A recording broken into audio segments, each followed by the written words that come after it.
friends, welcome back to my channel. I'm so excited for this. I had put up a question box already a couple months ago asking for whatever marriage questions you have. David agreed to do this with me. He's not as much of a camera guy, so I'm grateful that he agreed to do this. We have 23 questions here, so we're just going to try to get through them all. The first question is, how did you meet?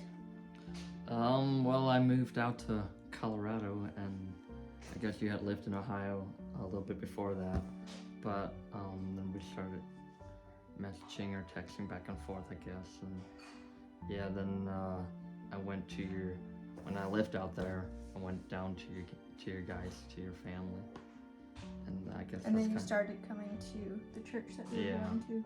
It's kind of how it started. I want to share how he answered this first when I asked it to him. He was like, "I see you, you see me." that cracked me up. But question number 2: how does your husband really feel about you posting intimately? Example, you in your bathrobe or worshiping. Yeah, I'll let you answer that. Yeah, I guess as far as like worshiping and stuff, I think it's I like it. I think it's a good example to be worshiping. And as far as like you in your bathroom, I'm not 100% sure about what that question means, I guess, but it was just, I had like my clothes on that I would sleep with, and then my bathrobe over that. Because I don't really find that intimately, but number 3, how do you keep your communication good? Yeah, I guess for me, sometimes I struggle with that, I guess. I feel like it's an area that we struggle with a lot, but we've also grown in over the years. And just, I guess for me, like sharing things even when I'm not asked about it, just like being completely open about everything and just sharing everything. And I feel like that's also more of a woman thing to go into detail. But just.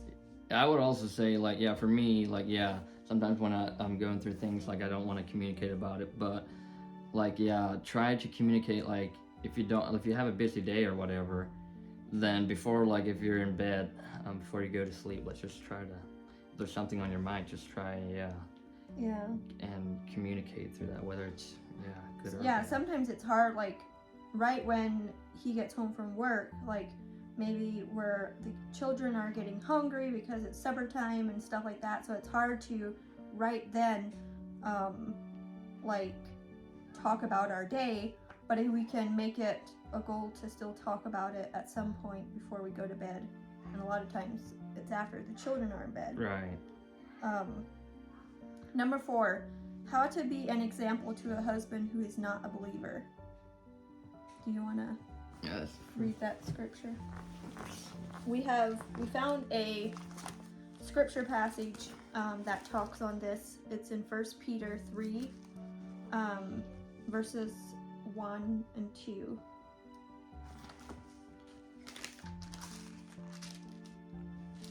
First Peter 3 verses 1 and 2. Wives, in the same way submit yourselves to your own husbands, so that if any of them do not believe in the word, they may be won over without words by the behavior of their wives.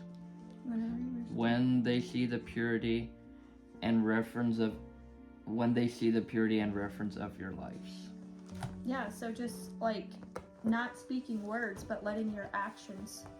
Right. Sometimes actions, or a lot of times our actions speak louder than words. Right. And if they see that you're in Christ, then they see you're a different person. And if because you have Christ in your life, you can love them unconditionally, and it's it can win them over that way, instead of trying to get them to change or try to force God on them or something like that. Like, just letting your actions speak. Number 5, how to make a husband feel loved and special even when he says he doesn't love you anymore. Yeah. So that's a hard one. Yeah, it is. It would depend a lot on the situation too. But there's a couple things I thought of. If you know his love languages, like show him love in that way. If you don't know his love languages, you could also like just loving him and viewing him as a child of God can help a lot, even though I'm sure it's like it can be really hard. I've never been in that situation, so I can't speak from experience. But just there again, like the last question, just letting your actions speak. And also praying for your spouse. Like that is, you're not showing him love that he can actually see, like the results of. You're doing it more in secret or in private, but it can be so powerful to just, like, instead of, if you see something in his life that you think you want to change or that you would like to see a change in, like praying about it instead of always, sometimes confronting them about it can do more harm than good. So yeah, that's what I thought of when I read that question. Yeah, I think that's good. That's good advice. Number 6, with having 3 children, how do you find time to be intimate, or how do you keep it a priority every week? It seems I'm so burned out every single day that gets pushed to the back burner, and I hate it. Gotta make time. I think this is something we struggled with for a while too. Yeah. But I would recommend listening to the Naked Marriage podcast. Dave and Ashley Willis, I think, are their names. But they talk a lot about, like, they go into detail about intimacy and all of that. And they, in their podcast, they recommend to schedule it. Like, know beforehand. So, like, maybe you talk about it, okay, this evening after the kids go to bed, we're going to make time for intimacy. And then both, like, if you know beforehand, you can both help each other to, like, David does really good with helping me get, separate dishes away or get the children ready for bed, get them in bed. And we try to, like, on evenings that we want more time to ourselves, we try to make it a goal to get them to bed earlier. And help each other, like, get there, because we both want to, we both want the intimacy, so we also have to both help each other to make that happen. And just, another thing, like, as a wife, it can sometimes, feel like throughout the day you're just giving so much to your children, but I found, like, if we schedule it ahead of time, I can, like, either quit, not do as much that day, so I have, like, so I save more energy, or just quit earlier in the day and not do as much, and just because our husbands come before our children, so we have to make time for them. And, like, have anything to add to that? I would just say, like, if you do schedule, like, how many ever evenings per week, and if something comes up or whatever that it doesn't happen or whatever, it's not, don't hold each other against that or whatever. Like, it's not, you can schedule it, but still, it's not like the end of the world if it Number 7, how do you keep the spark there after having children, and what are some ways you show romance?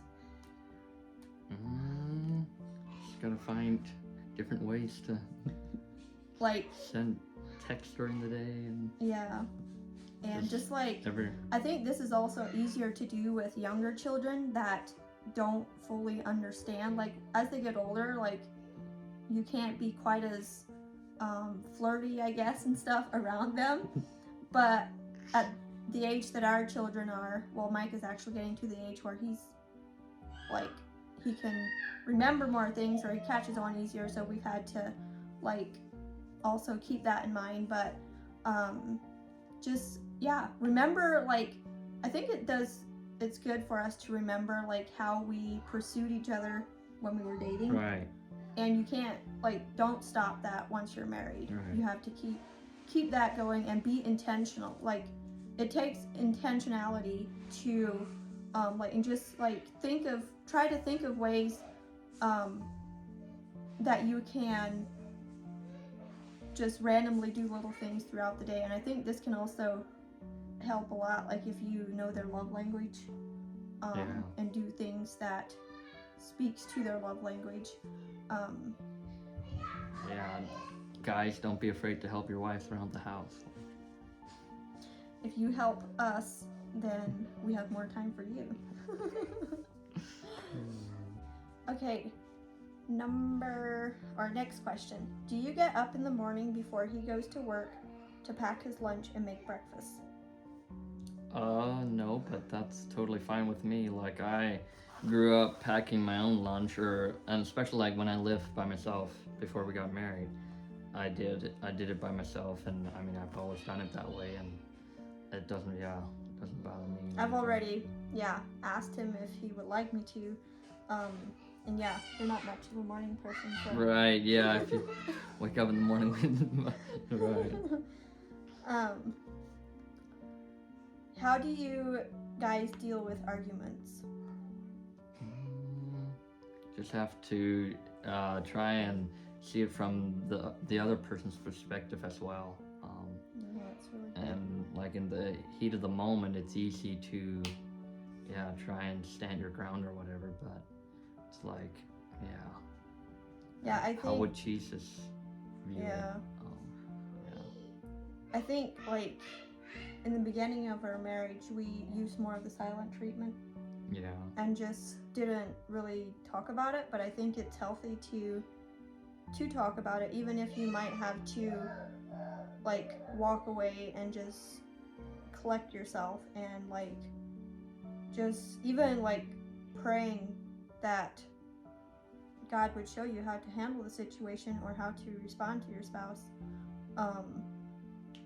But, like, and being willing to be the first to apologize, even if you might think the other one is in the wrong or whatever. Like, just apologize, and I think talking about it is good too. Yeah.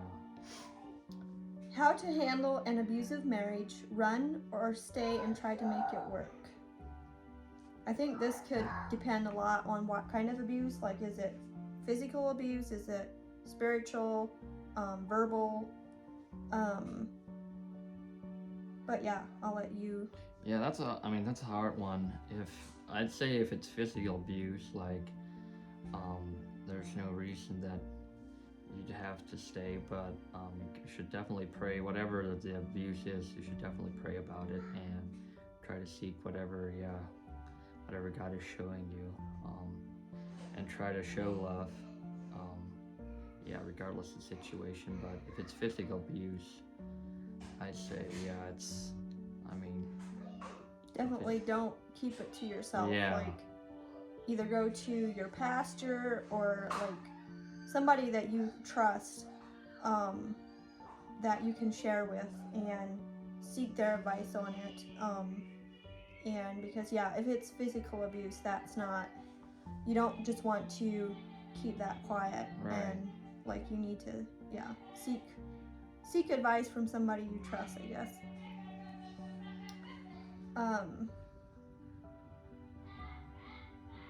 Where am I think it's number 12. I? How did going through financial struggles in early marriage affect your relationship? It was hard, but I guess now, looking back, like, it helped us in some areas, and not just to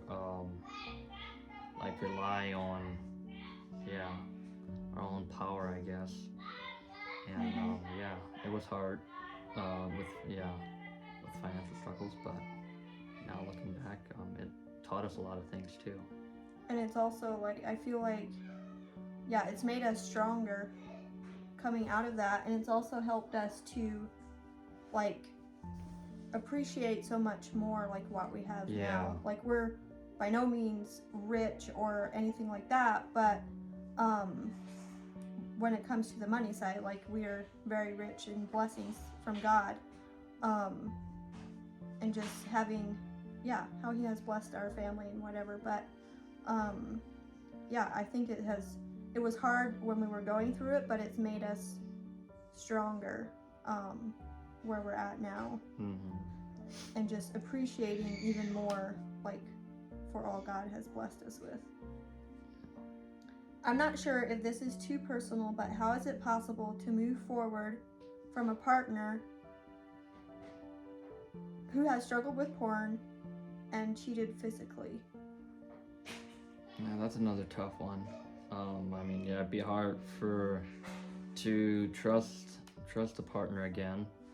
I would say it depends if the partner is trying to move, like trying to get help, trying to move from his past, I guess his or her past. But if they're still stuck in it and not trying to seek help, I mean, that would be a hard situation. But regardless what the situation is, just pray about it and ask God to help you through it. And I'm sure trusting again would be tough, but if the partner is willing to seek help and try to move past, then you have to be willing to help as well. Yeah. Do you always agree on discipline type, like how it should or shouldn't be done? I say for the most part. I mean, maybe every now and then, but for the most part, I think we don't want our kids to be like wild animals or something. And I think it's also important, like, even if you don't agree with your spouse, like, don't let that be known in front of your children. Yeah. Because then they'll come to the point where they know if one parent says no, then they can go to the other parent to see if they'll. And I think it's important that they learn when one parent says no, that's how it's going to be. Yeah. And not try to. I know growing up, like, we would sometimes, if we, like, just small things, like if we wanted to go home with a friend or something, we would ask maybe mom, and then she would say go ask dad, and then dad would say go ask mom. But I think it's just important to not, if you do disagree, talk about it out of earshot of your children, or don't let them know. Is it hard, or was it hard to accept the fact that you live closer to David's family than yours? It was hard at first, like, just moving away, and especially if I knew that they were all getting together, like my mom and sisters, for the day or something, like, that was the hardest. But it's also become like, we still see them a couple times a year, and it also makes, like, when we are together, it makes me appreciate it so much more than if we were just lived right beside each other or whatever. But I think it has definitely gotten easier with time, and I know, like, where we are now is where God has us. So, like, I'm not saying, like, or we've talked about maybe moving in the future, but at this point, like, we feel like this is where God has us, and I'm not here by force or because like, I'm not how would I say it, like, David didn't force me to move. I agreed to it, and I'm not here out of my will or whatever. We have little boys running around here. So what do you love most about one another? I would say your love for God and how you stand for His word regardless of how the world views you. You don't back down for the truth. And just how you have like a work ethic, I guess. Like, you're very driven. Thank you. For David, I would say I love how he has a desire to be a leader in our home and to lead our family in God, like with God, and just to, like, he has a desire to lead our family with God and have God in the midst of our family. And also, I love his, he has a funny side to him, especially once you get to know him, and he can, really make me laugh.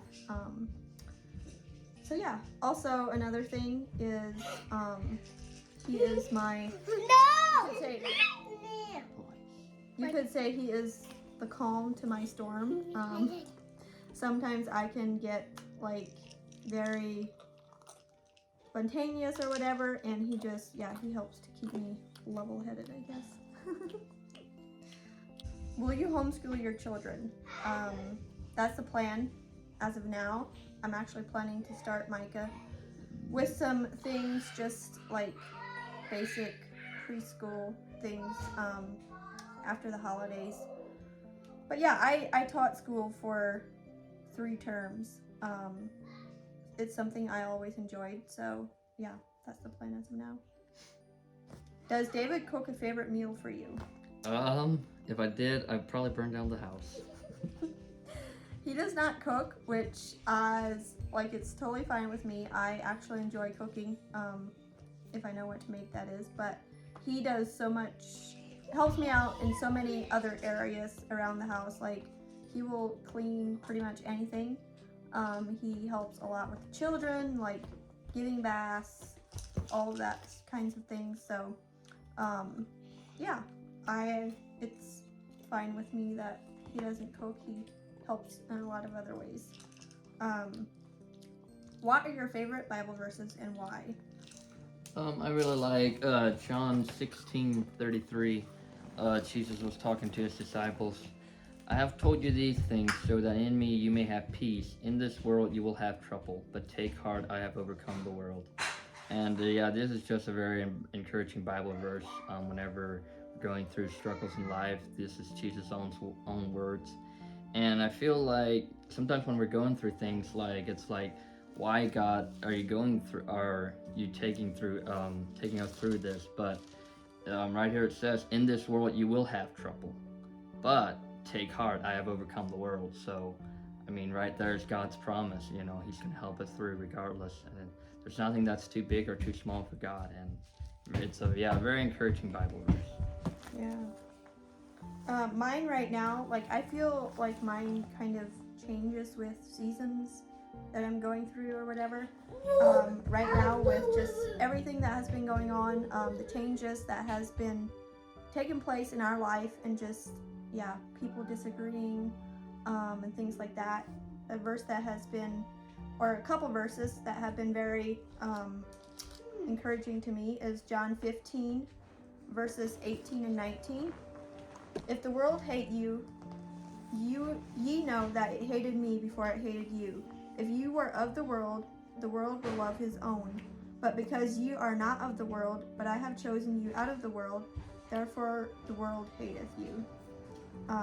So yeah, it just is comforting to know that, I guess, Jesus was also hated because he stood up for the truth. And there's been times that I felt that, but I'm not, like, I know that he went through that first. So yeah. The next question is, if you could say one thing to each other that you've learned from your marriage from day one, what would you say? Don't hold to things from the past. No! Like, whatever's happened in the past, leave it in the past and just move forward. And don't hold things against each other. Just try to, just try to love each other and just try to help out your marriage and see what God has for you in the future. For me, I would definitely agree with that. Just not holding grudges, like being willing to forgive and just move on. we're all human, we all make mistakes, and we have to, if we want to be given that grace, we also need to give the grace. Amen. Do you all go on date nights, just you two? Yes, we do every once in a while. It's not like a weekly or every other week. Like sometimes it depends a lot on if we have family or somebody to watch the children. We like to every once in a while like do an overnight stay. But yeah, it's just kind of spontaneous. We just plan it whenever. You betcha. But I do think it's definitely a good thing to do, even if it's not weekly or whatever. Like it's not scheduled, to just take that time for just the two of you. It can be very beneficial for your marriage. What is the worst habit you don't like about each other, and to you the habit is not a big deal? I guess for me, like a time thing. Like if we're planning to go away or whatever, like to an event, I'm not big on like time. Like if you ask, what time are we leaving? What time are we getting ready? Like I don't know. Like growing up, my dad was like very like, if we weren't ready by this certain time, like, but yeah, it's very important. Yeah, for me, I guess it's like the reason I ask is because like I'm not just getting myself ready. I have 3 children to also get ready, and so I can't just be like, okay, we're leaving now, and be ready to leave. Like I need 15 to 30 minutes to get everybody ready. So that's usually why I ask. It's not because I want to be annoying, but I can also see where that could get annoying or whatever. But for me, when I first read this this question, the first thing that came to mind is sometimes if he is going through something or struggling with something, he'll just like keep it quiet instead of talking about it. But I also think like in the past couple months you have really improved or worked on that area. So yeah. What is the best thing you have done for your marriage? Sought a relationship with Christ. Just keeping Christ first and then your partner second. If you tried to get things out of your marriage that only Christ can give, there's things that only Christ can give you. So it's Christ first. Then yeah. If you're seeking things that only God can give you from your partner's going to fail you, and then you're going to blame it on your partner when really it's not their fault. They can't give you that. You need to go to God to get that. And if you seek a relationship with God, then it's like you're going to ultimately have a better marriage. And also, another thing I thought of is praying together. That's also it's not something we've always done in our marriage, but just recently we've been trying to be more intentional with that, and yeah, I've seen where it has, or for me, at least for me, it has really blessed me. It's like spiritual intimacy. You have that connection that together, if you pray together, you have that spiritual connection, I guess. But yeah, that was all of the questions. I hope we answered them the way what you were looking for. And yeah, I just want to thank David for agreeing to doing this with me, even though it was a little out of his comfort zone. But thank you all for watching, and we'll see you in the next one.